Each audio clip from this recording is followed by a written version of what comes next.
Alright, YouTube, of course, yesterday the private phone numbers and some other info from all the Democrats in Congress and some Republicans too was leaked, and people said, oh, well, that's unfortunate. And now, of course, Nancy Pelosi comes out. Now, keep in mind, this is the same person who was like congratulating folks on creating databases of U.S. gun owners and putting their sort of location online to be searchable.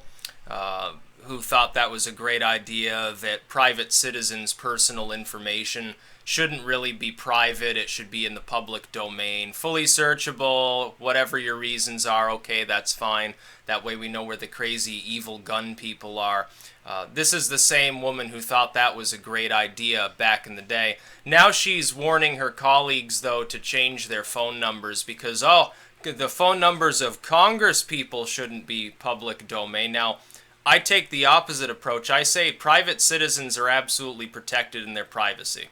Everything that can remain private should remain private. Our free speech is uninhibited, our right to defend ourselves, and so forth. All of that is absolute.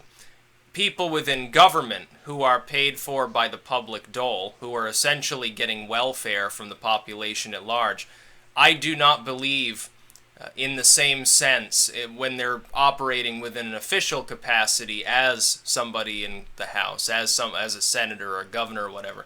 No, I don't believe at all that their personal information, insofar as it's often conflated with their work information, really carries the same protection with it. I think those public officials, their addresses, their phone numbers, their everything else should be more transparent than that of the general public. I'm not saying that they should have no privacy at all. You know, oh, we're going to set up cameras in your fucking bathroom and watch you take a shit or something. That's not what I'm saying. But it's very, very funny to see the double standard turned on the head of what it should actually be. The standard should be government should be transparent, private lives and private endeavors should be more opaque. That is, they should not automatically be known to government, and they don't really need to be known to other citizens. What I do in the privacy of my home is no concern of you, unless it's criminal behavior. What I'm doing certainly is no concern of the government. But here's Nancy Pelosi worrying about the fact that her colleagues might be getting sick, in other words, unkind phone calls on their private numbers. Oh, don't read the text messages, don't let your families do it. Why? Because half of you have had affairs or embezzled money or committed treason and you're afraid that somebody might point this out and that their family member, who they probably shield from their own infidelity all the time, will somehow know this. You know what it's really about? Half these people probably fuck on the side, and they're really, really worried that some of those men and women who have fucked some of these Congress people, these Democrats here, will text the private numbers, say, oh yeah, here's a picture of Nancy Pelosi when I was truncating her colon or something like that. That's probably what they're worried about, honestly. They're worried that it'll start, some sort of larger, out of control spiral of scandal or something like that. I can't imagine, oh, so you have to deal with unkind comments, boo fucking who? Who gives a fuck? Thanks to your own stupidity, the average American gets spam calls and crank calls all the time on their cell phones. Thanks to your stupidity, corporations and government entities like political groups that, especially election related, constantly spam our emails. Why shouldn't you be at the butt end of this? No, you bastards deserve it. I'm not just talking about the Democrats here, by the way. I'm talking about all these fruitcakes. They all fucking deserve it. Who gives a crap? They should have to have their so-called private numbers in public record anyway. They're a government official. As long as they're holding that office, they are no longer a private citizen. They're being paid for by the public. There's an expectation that we have a right to know what's going on with their communications. Now, there are already official channels that are not on this list or anywhere else that they can communicate with their colleagues directly about political matters on, something that might be sensitive, it might be confidential, it might have to do with some legal suit, some bureaucratic proceeding, some military endeavor, something like that. They can already do that. So why the hell would your private cell phone information be so much more important than that of the average citizen? You know, the NSA is constantly logging everything that's put online, everything that's put on somebody's cell phone. it appears that they probably even conduct surveillance on government channels, because the former head of the NSA says, yeah, they've got Hillary's emails. The FBI should have asked the NSA. I wonder if that makes them sleep better at night. Of course, they don't have to worry about the NSA actually like blackmailing them or something, using that information, as long as they're part of the ruling political caste, which is essentially the corporate shills. Nancy Pelosi is a corporate shill. The Bushes are corporate shills. Obama's a corporate shill. Kerry and Biden are corporate shills. Ted Cruz is a corporate shill. All of these, I can name a very small number of people currently involved in the political process at all, whether they're in office or not, that probably don't fall on this list. Rand Paul is potentially one of them, although jury's still out. Trump has never held office, so maybe he'd be on there. And Johnson, while a former governor, hasn't been in office for a while and now is sort of the standard bearer of a third party that hasn't held any power, so I don't think that, that would be quite the same. Most of these other individuals, though, they're bought and sold by the same groups.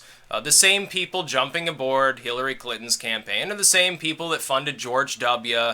They funded John McCain. They funded Mitt Romney and Obama at the same time because they didn't really care. In 2012, the two candidates were so similar, it's like, why even bother at this point? Who cares? I voted for Ron Paul, so don't blame me. And I think he would have done a much better job than any of the invalids currently running. That includes the third party. The standard bearers of the third parties, we got Nutty Jill Stein, anti-vaxxer, thinks Wi-Fi causes cancer. Oh, real mentally stable candidate. Surely somebody that I want to handle major sort of geopolitical decision-making. Hillary Clinton has probably at this point embezzled billions of dollars through her slush funds. Is about the most corrupt individual you can possibly imagine. Trump, who, well, I think well-meaning, suffers from a severe degree of verbal diarrhea at this point, and I think it's no secret even to his fans that that's getting him into trouble. I see good things ahead for him, but not until the debates. Until then, it's going to be gaffe after gaffe unless WikiLeaks cracks down on Clinton. And Gary Johnson, who is a lackluster, mediocre libertarian. I like the pragmatic side. I don't like the apparent lack of awareness about the TPP or about the existence of national borders side of that particular libertarian ticket. Better than the alternatives, but not that great, let's face it, at all things considered, what the Libertarian Party could be representing. So you got all these weirdos and wackadoodles in D.C. and outside D.C. and all the state houses, and they constantly act like if some public official, some bureaucrat has some information like total meltdown, panic mode, everything's horrible, oh, privacy is so important, oh, our rights.